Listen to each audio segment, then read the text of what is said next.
SIR verification के डर से उत्तर दिनाजपुर में एक और सुसाइड की कोशिश का मामला सामने आया। एसआईआर वेरिफिकेशन के डर से एक व्यक्ति ने जहर खाकर सुसाइड करने की कोशिश की। ये घटना उत्तर दिनाजपुर जिले के गोलपोखर ब्लॉक के चराकुट्टी इलाके में हुई। व्यक्ति को गंभीर हालत में बिहार के किशनगंज मेडिकल कॉलेज और हॉस्पिटल में भर्ती कराया। राज्य मंत्री गुलाम रब्बानी शुक्रवार दोपहर अब्दुल मुत्तलिब नाम से व्यक्ति को देखने बिहार के किशनगंज मेडिकल कॉलेज और हॉस्पिटल गए थे। गौरतलब है कि ये घटना मंत्री गुलाम रब्बानी के विधानसभा क्षेत्र में हुई। परिवार के सूत्रों के मुताबिक अब्दुल मुत्तलिब का नाम एसआईआर वेरिफिकेशन के लिए आया था। वेरिफिकेशन पेपर आने के बाद से ही घबराहट में था। वो हमेशा अपने परिवार से कहता था कि उसे बांग्लादेश भेज दिया जाएगा। परिवार का आरोप है कि इसी डर से अब्दुल मुत्तलिब नाम के व्यक्ति ने गुरुवार रात जहर खाकर सुसाइड करने की कोशिश की। इसके बाद उसके परिवार वालों ने उसे गंभीर हालत में बिहार के किशनगंज मेडिकल कॉलेज और हॉस्पिटल में भर्ती कराया। घटना की खबर मिलते ही राज्य मंत्री गुलाम रब्बानी शुक्रवार दोपहर अस्पताल पहुंचे। मंत्री ने आरोप लगाया कि इस घटना के लिए चुनाव आयोग जिम्मेदार है। আবারও এসআরে আতঙ্কে একজন আত্মহত্যার চেষ্টা করেছে, কি বলবেন?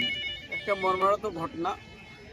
আজকে আমি আমার পেশেন্টটাকে দেখার পর আবুল মুতালিব, ওনার 3টা ছেলে, উনি ওনার স্ত্রী, আমি শুনে অবাক হয়ে গেলাম। এসআইআর ফর্ম ইনফরমেশন জমা করেছিল, জমা করার পর আবার রিভিশন যখন হিয়ারিং হবে, হিয়ারিংয়ের জন্য তো কোনো ক্লিয়ার ডকুমেন্ট দিচ্ছে না, এই ডকুমেন্ট লাগবে না, এই ডকুমেন্ট লাগবে না, কিছু বলছে না জি আমাদের ইসিআই।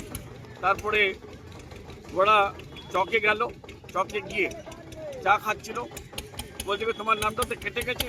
না, আমি তো ফর্ম ভরেছি, তোমার নামটা কেটে গেছে, তোমাকে আর এখানে থাকতে দিবে না। ডিটেনশন ক্যাম্প মোদিজি আর অমিত শাহজি তৈরি করেছে বর্ডারে, তোমাকে নিয়ে যাবে একটা ছোট্ট ঘরে রেখে দিবে আর তোমাকে মেরে দিবে বা হত্যা করে দিবে, এরকম কিছু বলেছে। বলার পর ছেলেটার সেন্টিমেন্ট হয়ে গেল, ওরা কেন মারবে, আমি নিজে মরে যাই। তো রাত্রে পয়জনটা কিনেছে। আমি পেশেন্টটাকে দেখলাম, আবুল মুতালিবকে, ওর মা ছিল, ওর বউ ছিল, কিন্তু যেটা জাম্পিং করছে ও হাতগুলো বেঁধে রাখা হয়েছে, পাগুলো বেঁধে রাখা হয়েছে।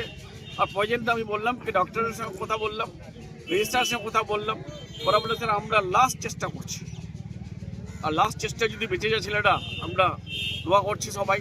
কিন্তু এই ছেলেটার যেটা উনি করেছেন, এটার দায়ী হলো Gyanesh Kumar, ECI of India আর মোদিজি আর অমিত শাহ। ছিল আপনার ছেলের? আমার ছেলের কিছু হয়নি। হ্যাঁ, কথা হলো কি যে আপনারা কাগজপত্র যেগুলো দেশ লেখাপড়ি লেখালেখি করিলা, জমা জমি করি হলো, লেখাপড়ি করে কাগজ জমা হলো, জমা করার পরে ফের যে কাগজটা ফিরে এলো কিনা, ঘুরে এলো, কাগজটা দেখি ভুল পেলে, বলে কাগজ ভুল আছে, তোর কাগজ ভোট নাই, তোর ভোট কেটে গেছে, তোরা কি আর দেশে থিব না, দেশ থেকে হাঁটিয়ে মেরে দিলে মারে ফেলে দিবে বা হাঁটিয়ে দিবে, তুমি যে ছোট্ট ঘর করে দিয়েছে লেজে ফেলে দিবে, ওখান থেকে তোরা বিদায়। আচ্ছা আমাকে বললো কি মা এরকম এরকম কথা, আমাকে ঘর কেটে গেছে, আমাকে নাম কেটে গেছে, আমাকে বলে হাঁটিয়ে দেবে, তো কী করবো, হাত তার আগে আমি মরে যাবো। এমনি করে বেটার হাত ধরে যাবো, নিজের বেটা ওই কাম করেছিল।